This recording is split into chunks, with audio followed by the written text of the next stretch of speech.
sahabat Ika. Kembali kita jumpa di dalam acara Sahabat Ika. Hari ini kita tentu akan menghadapi dan kita sedang dan telah menghadapi hal-hal yang begitu berat yang selalu hadir di dalam kehidupan kita. Beban-beban yang seolah seperti masalah, beban-beban yang kita pikul yang begitu sangat membuat kita berubah di dalam segala hal, baik keluarga, keadaan hati, maupun kehidupan kita secara pribadi. Berubah, sukacita kita juga berkurang, dan lain sebagainya. Bagaimanakah cara kita menghadapi semua hal itu? Bagaimana mengubah beban menjadi berkat? Karena beban yang seolah berat akan menjadi berkat jika kita memandang beban itu bukanlah sebagai masalah. Tetapi kalau kita memandang beban itu sebagai masalah, tentu menjadi berat. Tetapi kalau beban itu kita pandang sebagai berkat, maka menjadi sukacita di dalam kehidupan kita, keringanan di dalam hidup kita, bahkan kita bisa menghadapi segala hal dengan mudah. Tentu tidak ada yang mudah memang, tentu semuanya seolah menjadi kesulitan bagi kita, seolah bukan seperti jalan tol. Tetapi kalau kita menjadikan beban itu sebagai berkat, maka itu akan memotivasi kita, menginspirasi kita untuk kita menjalani hari-hari kita yang begitu sangat berat, menjadi ringan dan menjadi berkat di dalam hidup kita. Oke, bagaimana kita akan diinspirasi pada pagi hari ini bersama dengan Sahabat Ika.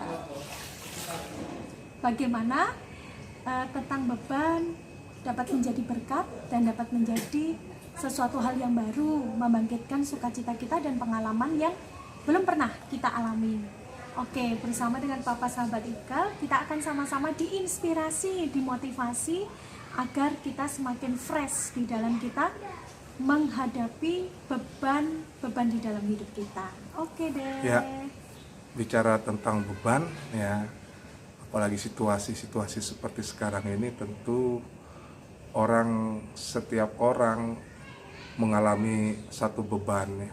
Beban mungkin di dalam keuangan, di dalam ekonomi, karena khususnya terjadi pada pandemik sekarang ini. Nah, itu seringkali membuat mungkin menjadi sulit, susah ya. Bahkan banyak orang yang mengalami mungkin tidak bisa tidur kalau memikirkan beban-beban ekonomi, mungkin usahanya dan lain sebagainya, dan itu tidak bisa ditampik dalam situasi seperti ini. Tapi ada sebuah cerita, saudara ya, suatu kejadian di suatu tempat. Ada sebuah kendaraan mobil truk yang membawa mobil-mobil ya, beberapa mobil truk ini jadi membawa beberapa mobil. Nah, ketika mobil ini berjalan ya, membawa beban, membawa kurang lebih 6 mobil itu yang dibawa oleh truk itu ya. Pada waktu dia berjalan ingin melewati sebuah jembatan, tiba-tiba mobil truk ini mengalami satu masalah, yaitu remnya blong, sehingga menyebabkan mobil ini tidak bisa terkendali. Nah, sedangkan lewat dari jurang itu ya, dari jembatan itu di bawahnya jurang. Nah, mobil itu akhirnya menabrak daripada sisi daripada jembatan itu. Tapi apa yang terjadi, saudara ya, harusnya mobil itu dia langsung nyebur, dia langsung masuk ke jurang. Tapi kepala daripada truk itu, di mana di dalamnya ada supir truk itu, tersangkut ya, tidak jatuh ke dalam jurang itu. Yang membuat truk itu tidak terjatuh dari jembatan itu karena ada beban mobil yang diangkut oleh truk itu, sehingga mobil itu tertahan, kepala dari truk itu tertahan. Dan kemudian juga ada sebuah cerita ketika 2 orang sedang mendaki gunung es. Ketika dia turun daripada pendakiannya, dia menemukan ada seseorang yang mengalami musibah ya. Nah, kedua orang ini kemudian berbincang-bincang. Tapi apa yang terjadi, saudara? Yang satu orang ini, saudara, dia tidak mau untuk menolong orang yang mengalami musibah itu. Dan akhirnya orang itu pun melanjutkan perjalanannya sendiri. Tetapi yang seorang ini, dia menolong. Kemudian digendonglah orang yang mengalami musibah itu, ya, digendong di punggungnya, kemudian dibawa turun pelan-pelan dengan keadaan yang berat seperti itu, sampai akhirnya sampai kepada tempat satu desa, ya, di mana akhir daripada pendakian gunung itu. Nah, orang ini dan orang yang mengalami musibah ini akhirnya selamat. Tetapi orang yang lebih dulu karena tidak mau menolong ini dicari, tidak ada, tidak ditemukan. Seharusnya dia lebih dulu sampai. Akhirnya tim rescue itu mencari dan menemukan orang ini mengalami, ya, sudah meninggal, mengalami hipertermia, mengalami kedinginan yang luar biasa, akhirnya dia mati. Nah, dari sini kita melihat bahwa kenapa orang yang membawa beban itu justru selamat. Mengapa orang yang menggendong orang itu yang begitu berat itu selamat?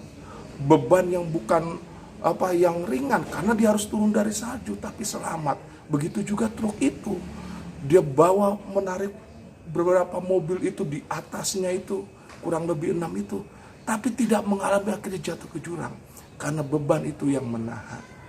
Nah, mungkin beban-beban ini, saudara, ya, mungkin kita merasakan berat, tapi kalau kita dapat merenungkan, mungkin beban-beban itu bisa menahan kita, saudara, dari segala hal yang tidak benar.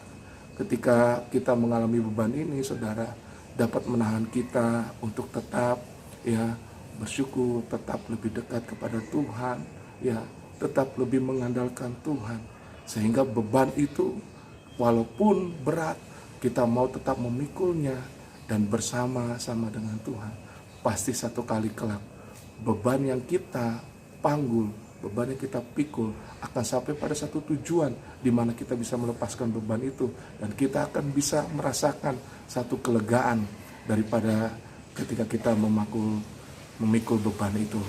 Itu yang bisa saya bagikan kepada kita semua, walaupun kita mengalami beban saat-saat ini, khususnya sahabat Ikal mungkin dimanapun berada, yakin dan percaya, satu kali kelak, kalau kita tetap setia, tidak mau melepaskan beban itu, kita pikul terus, akan satu kali kelak masanya kelegaan itu pasti akan datang dalam kehidupan kita. Kira-kira seperti itu.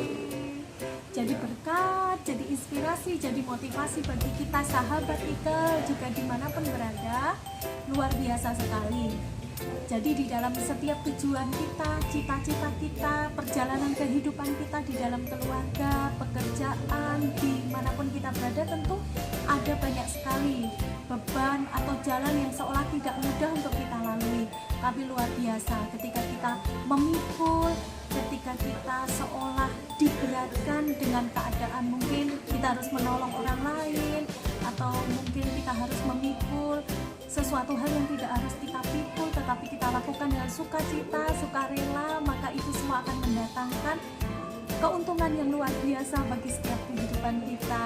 Luar biasa sekali sahabat Ikal, sangat menginspirasi, memotivasi. Terima kasih Papa sahabat Ikal. Tetap semangat sahabat Tetap Ikal. semangat, jangan lupa like, subscribe, dan tekan loncengnya bagi kita semua ya di rumah, dan Tuhan selalu memberkati dan menyertai kita. Dadah. Sampai jumpa.